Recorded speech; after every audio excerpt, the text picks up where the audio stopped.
دعا کے ساتھ ساتھ علم و معرفت کا سفر بھی جاری و ساری ہے۔ شاہ صاحب نے بیان فرمایا، تاریخ بیان فرمائے قیام اللیل اور پھر تراویح اور اس کے بعد حضور کا انداز پڑھنے کا۔ 3 دن آپ نے پڑھی، اس کے بعد معمول نہیں بنایا بلکہ ترک کر دیا۔ صحابہ کرام نے اس کو معمول بنایا تو وہ کتنی رکعتیں مسجد نبوی میں پڑھی جاتی تھیں اور اس کے بعد اسی طرح سے پڑھی جاتی رہیں آج تک؟ آج ہم میں اور مسجد نبوی میں کوئی فرق ہے؟ بسم اللہ الرحمن الرحیم۔ بات قیام اللیل سے شروع ہوئی۔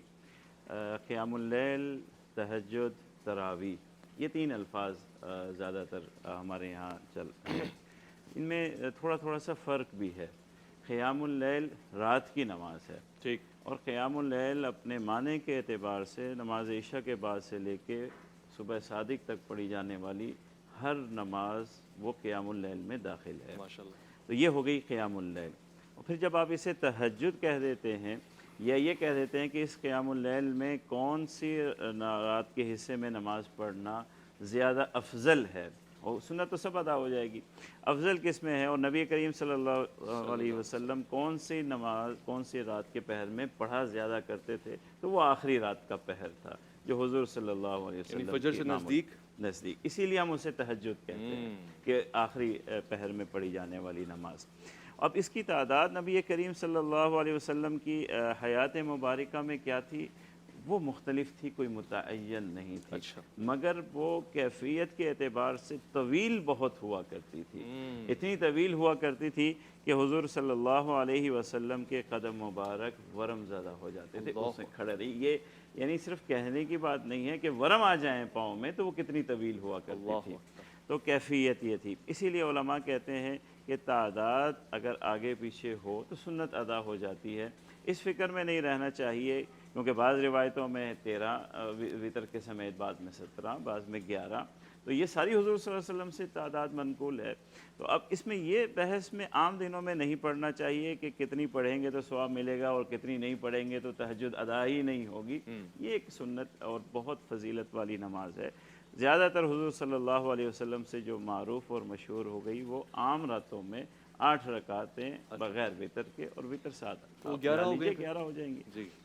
اب آ جائیے رمضان المبارک میں۔ جی، تو نبی کریم صلی اللہ علیہ وسلم کا معمول رمضان کا تمام اعمال میں یہ تھا کہ وہ زیادتی فرماتے تھے، اعمال میں زیادتی کثرت فرماتے تھے۔ یہی رمضان کا استقبال بھی تو یہی ہے کہ آپ پہلے سے کچھ بڑھائیے، اور جب دن کا روزہ بڑھ رہا ہے، ہر دن کا روزہ اللہ نے فرض کر دیا، حضور صلی اللہ علیہ وسلم کی خیرات بڑھ رہی ہے۔ حضرت عائشہ رضی اللہ تعالیٰ عنہ فرماتے ہیں کہ ریح المرسلہ اب ہو گیا ہے، تیز ہوا چل رہی ہے، حضور صلی اللہ علیہ وسلم ایسا عنایت فرما رہے ہیں رمضان میں۔ تو عبادت کا جو معراج ہے وہ رات ہے، رات کی نماز ہے، رات کا اللہ تعالیٰ سے راز و نیاز ہے۔ رمضان میں اس کے لیے تو اللہ کے رسول کی ہمیں روایت کیا ملتی ہے، شدہ میزر، اپنی لنگوٹ کس لیا کرتے تھے، احی اللیل، پوری رات پڑھا کرتے تھے، ایقظ اہلہ، اپنے اہل کو اٹھایا کرتے تھے۔ تو قرین قیاس ہے کہ تعداد رمضان میں وہ نہیں رہی ہوگی جو عام راتوں میں رہتی، عام دنوں کا معمول تھا۔ یقیناً ہر عمل بڑھ رہا ہے تو رمضان بھی بڑا ہوگا۔ صحیح ہے۔ اب وہاں سے تو ہمیں کوئی واضح نشانی اگر نہیں بھی ملی کہ تعداد کتنی تھی، پھر نبی کریم صلی اللہ علیہ وسلم نے ایک رمضان المبارک میں آ کے اسے باجماعت مسجد میں قائم کر دیا۔ اچھا، ایک دن پڑھا، دوسرے دن پڑھا، مسجد فل ہو گئی۔ اب تیسرے دن حضور صلی اللہ علیہ وسلم نہیں تشریف لائے۔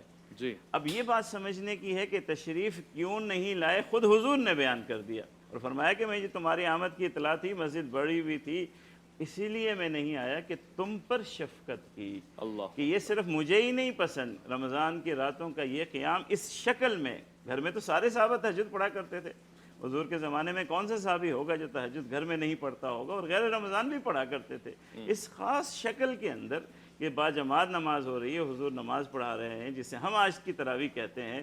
اللہ کے رسول نے فرمایا کہ اللہ کو اتنی پسند آ گئی تھی اور اتنی محبوب ہوئی کہ مجھے خدشہ ہو گیا کہیں یہ فرض ہی کے درجے پہ نہ پہنچ جائے، کیونکہ جو عبادت اللہ کو پسند ہوتی جاتی رہتی ہے اس کے درجات یوں ہی بڑھتے ہیں۔ سنت پسند ہے، پھر اس کے ساتھ جو فرائض ہیں وہ اللہ کو اور زیادہ پسند ہے، اللہ کو زیادہ پسند ہے تو اس کا مرتبہ بڑھ رہا ہے۔ حضور صلی اللہ علیہ وسلم نے اس کی یہ شکل تو پیدا کر دی، 3 دن آ کے بنا دی اور نماز پڑھا دی۔ اب چھوڑ اس لیے دی کہ شفقت ہو جائے، کہ امت پر کہیں فرضی نہ ہو جائے۔ اب حضرت عمر رضی اللہ تعالیٰ عنہ کا زمانہ آ گیا، اور ان کے زمانے میں مسجد میں یہ ادا ہو رہی تھی، مگر مختلف اماموں آپ نے جمع کر دیا اس کو؟ جمع بھی کر دیا، ایک شکل بھی بنا دی، اس کا وقت بھی متعین کر دیا کہ نماز عشاء کے بعد، اور سارے صحابہ اس دور میں جو موجود تھے جہاں جہاں صحابہ تھے انہوں نے اسے تسلیم بھی کر لیا، اور اسی کے مطابق ان کا عمل رہا۔ اب کیا ہو گئی؟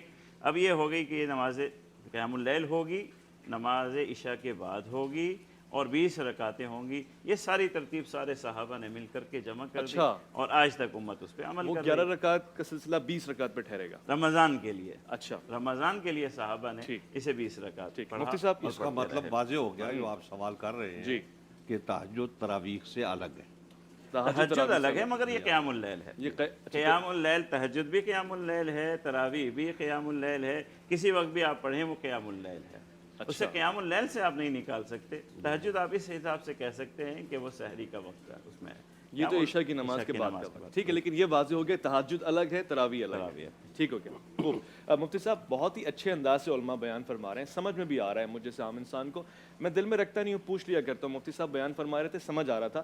ایک بات جو سمجھ میں نہیں آئی وہ میں آپ سے پوچھنا چاہتا ہوں کہ اللہ کو جو چیز پسند آ رہی ہو، رسول اللہ اس کو روک لے گا کہ نہیں اس کو اللہ کو پسند آ رہی ہے اس لیے یہ چھوڑ دو یہ کام؟ وہ تو کہیں گے اور پہنچاؤ، یا پھر کوئی اور زاویہ بھی ہے اس کا؟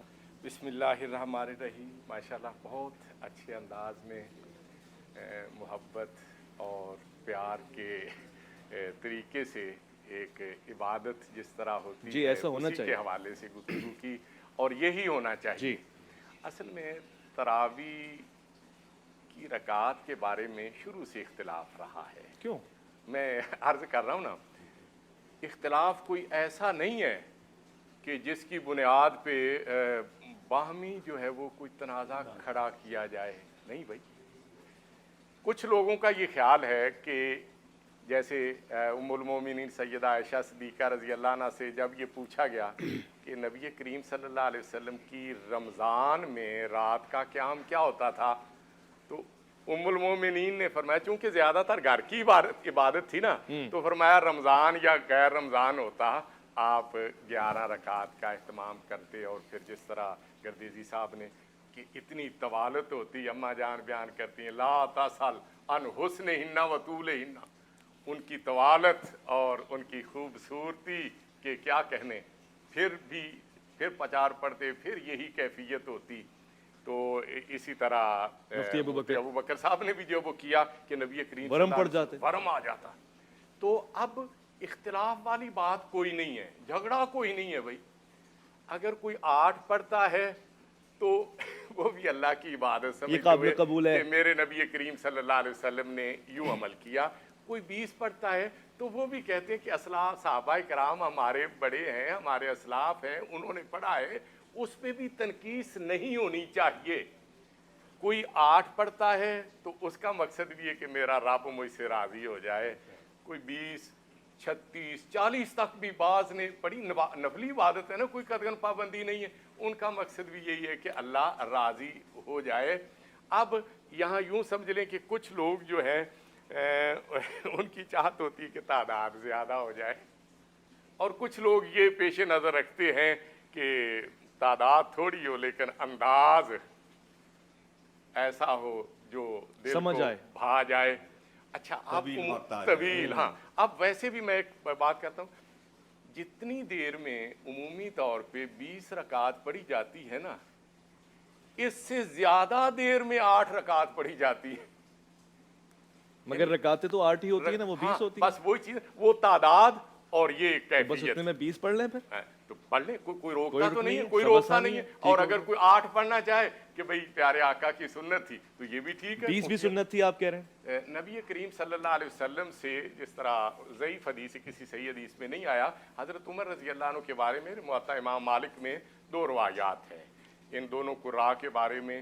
ایک تو روایت یہ ہے کہ یقوم علی الناس ب11 رکعۃ، 11، انہوں نے حکم دیا تھا کہ 11 ہیں۔ اور ایک روایت ہے جس میں راوی ہیں یزید بن رومان، انہوں نے 20 کا ذکر کیا، لیکن یہاں جو ہے وہ محدثین کلام کرتے ہیں کہ یزید بن رومان کا حضرت عمر رضی اللہ عنہ سے ملاقات ثابت نہیں ہے، لیکن قباحت کوئی نہیں ہے۔